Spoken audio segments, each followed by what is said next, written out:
हम करेंगे हर मजलूम की हिमायत। बिस्मिल्लाहिर्रहमानिर्रहीम। अस्सलाम वालेकुम। मैं हूँ हुरैन फातिमा और आप देख रहे हैं हिमायती न्यूज़ HD चैनल। नजर डालते हैं आज की अहम खबरों पर। हीमोफीलिया अंदरून सिंध सिविल अस्पताल में वाहिद सेंटर है जिसमें अंदरून सिंध से 160 मरीज दाखिल हैं। फिर मरीज सालाना 40 लाख रुपए खर्च आता है। इस हवाले से रिपोर्ट कर रहे हैं इशफाक सलहरी। जी, होम्योफिलिया एक ऐसी बीमारी है जो उससे खून जो है बहता रहता है और उसमें जो अखराजात की अगर आप बात कर लें तो एक साल के अंदर 10 साल बच्चे के लिए तकरीबन 48 लाख रुपए जो है उसका इलाज पे खर्च होता है। इतना महंगा इलाज है और इससे इलाज के लिए सिर्फ और सिर्फ कराची के अंदर एक सेंटर था जिसको वहाँ के लोगों ने महसूस करते हुए अंदरून सिंध में सेंटर बनाने का फैसला किया। यहाँ पर सांगड़ के अंदर जो सेंटर बनाया गया, इस सेंटर के अंदर पूरे अंदरून सिंध से जो है मरीज यहाँ पे रजिस्टर्ड होते हैं। इस वक्त 160 से ज़्यादा मरीज जो है वो रजिस्टर्ड है इस सेंटर के अंदर। फ्यूचर के अंदर क्या प्लानिंग होगी इस पर भी हम बात कर लेंगे और किस तरह से इसका इलाज होता है, इसकी अलामत क्या है और एक मरीज पे कितना खर्चा होता है। डॉक्टर साहब अस्सलाम वालेकुम। जी सर। जी बिल्कुल। हम इसमें इस तरह बता दें कि फ्यूचर में ये है कि हीमोफीलिया जैसी बीमारी को अगर मैनेज और रोकना है, प्रिवेंट करना है, तो हर डिस्ट्रिक्ट हॉस्पिटल में हीमोफीलिया वार्ड बनना ज़रूरी है।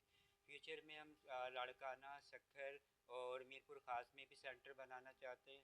इस बीमारी के अगर हम तकलीफ़ को मद्देनज़र रखें तो ये खून बहने की एक एमरजेंसी बीमारी है। किसी भी वक्त मुंह, नाक, कान, जिस्म के किसी भी हिस्से से खून शुरू हो जाता है। हत्ता कि अगर मरीज़ के जॉइंट्स में ज़्यादा वो इस्तेमाल करे तो इंटरनल ब्लीड हो जाती है। एक बहुत तकलीफ़देह बीमारी है और इसका अगर हम अखराजात की बात करें तो इसमें ताउम्र बीमारी को एक सेहतियाब ज़िंदगी देने के लिए 38 से 40 लाख रुपए सालाना खर्चा दरकार होता है। इस पर हीमोफीलिया वेलफेयर सोसाइटी अपने WFH के साथ मिल के और सिंध गवर्नमेंट के साथ मिल के काफ़ी हद तक बीमारी के मैनेजमेंट के ऊपर काम शुरू कर चुकी है। अब हमें ये ज़रूरत है कि वो जो मरीज़ हैं जिनका इलाज की दस्तयाब नहीं है वो कराची ना आए। तो इसमें मेयर कराची ने हमें जगह दी थी अब्बासी में, हमने वहाँ भी 18 बेड पे सिस्टम बनाया है और हमने सांगड़ में मैडम शाजिया मरी साहिबा और डॉक्टर आफ्ताब साहब की सपोर्ट से जगह मिली है, यहाँ हमने 8 बेड पे सेंटर बनाया है। हम चाहते हैं कि हर डिस्ट्रिक्ट के अंदर कम से कम 10-10 बेड का ये एक ट्रीटमेंट सेंटर बने और मुखैर हजरात से दरख्वास्त करेंगे कि क्योंकि हम खुद पेशेंट बेस्ड ऑर्गेनाइजेशन हैं तो हमारे हाथ मजबूत करें ताकि हम इन बच्चों की ज़िंदगियां बचा सकें। जी, मैं बात करना चाहूँगी कि हीमोफीलिया एक जैसा कि उन्होंने बताया तकलीफ़देह बीमारी है, तो इनके अंदर ज़रूरी नहीं है कि बाहर की तरफ ज़ाहिरी अलामात आएँ। इनके जोड़ भी ब्लीड कर सकते हैं जो कि बहुत ही तकलीफ़देह अमल है। तो अगर इनको बर वक्त ट्रीटमेंट दे दिया जाए तो इनकी ज़िंदगी और इनकी क्वालिटी ऑफ लाइफ भी बिल्कुल वैसी हो सकती है जैसे कि एक नॉर्मल इंसान की ज़िंदगी होती है।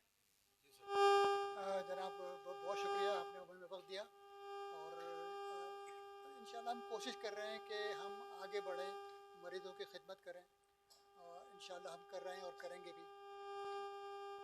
जी, इस वक्त इस बीमारी के हवाले से अखराजात की अगर बात कर ली जाए तो सालाना 48 लाख रुपए से ज़्यादा यहाँ पे खर्चा हो रहा है और पूरे सिंध के अंदर सिर्फ कराची और सांगड़ के अंदर जो सेंटर है, कराची के अंदर 30 बेड का और सांगड़ के अंदर 10 बेड का, जहाँ पे इनकी डिमांड्स है कि आने वाले दिनों के अंदर ये चाहते हैं कि हर डिवीज़न के अंदर, हर ज़िले के अंदर, हॉस्पिटल्स के अंदर इस तरह के वार्ड्स हों ताकि मरीजों को तकलीफ ना हो।